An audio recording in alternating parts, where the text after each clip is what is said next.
Telangana BC విద్యార్థి సంఘం ఈరోజు నిన్న క్యాబినెట్ మీటింగ్ జరిగింది. ముఖ్యమంత్రి యనమల రేవంత్ రెడ్డి గారు నిన్న క్యాబినెట్ మీటింగ్ జరిపి ఒకటి అన్నాడు. మెయిన్ నిన్న మంత్రులు కానీ అదేవిధంగా విప్పులు కానీ చీఫ్ సెక్రటరీలు కానీ అందరితో మీటింగ్ పెట్టి దేని గురించి బర్నింగ్ ఏముందంటే బీసీలకు 42% రిజర్వేషన్ల గురించి. మేమేమో సంవత్సరాల నుంచి బీసీలకు రిజర్వేషన్లు కావాలని మేము పోరాడుతుంటే నిన్న సంవత్సరం నుంచి చెప్పింది ముఖ్యమంత్రి ఏమన్నాడు, మేము జీవోలు ఇస్తాం, 42% రిజర్వేషన్లు ఇస్తాం.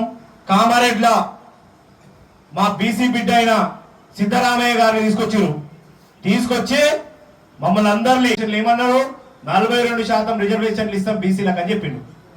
ఈ రోజు ఏం మాట్లాడుతుండో నిన్న క్యాబినెట్ మీటింగ్ తర్వాతకి పొంగులేటి శ్రీనివాసరెడ్డి గారు ప్రెస్ మీట్ పెట్టి చెప్తాడు, మేము జీవో రావట్లేదు, కోర్టులో మేము గెలవలేకపోతున్నాం, 42% రిజర్వేషన్లు మేము పార్టీ పరంగా ఇస్తామని చెప్తున్నారు.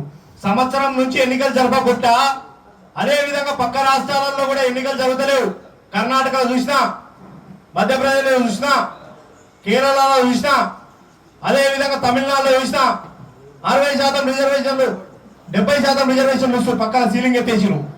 కానీ తమిళనాడులో చేస్తున్నప్పుడు ఈ రాష్ట్రానికి ఏమైతుంది, మేము ఎంపీలు మెంబర్ ఆఫ్ పార్లమెంట్ 240 మంది ఇండియా కూటమి నుంచి సిగ్గుండాలి మీకు.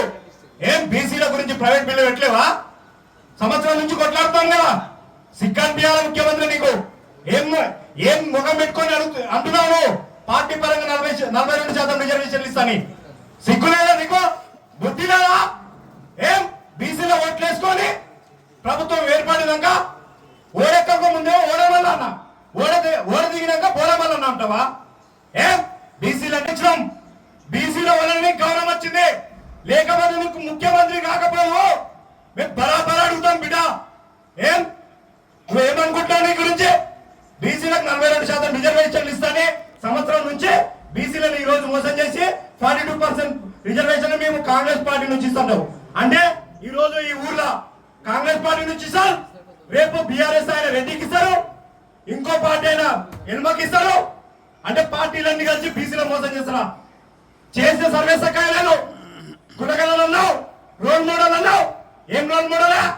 65% ఉన్నాం బీసీలో, సిక్కాన్ బియ్యాలి నీకు.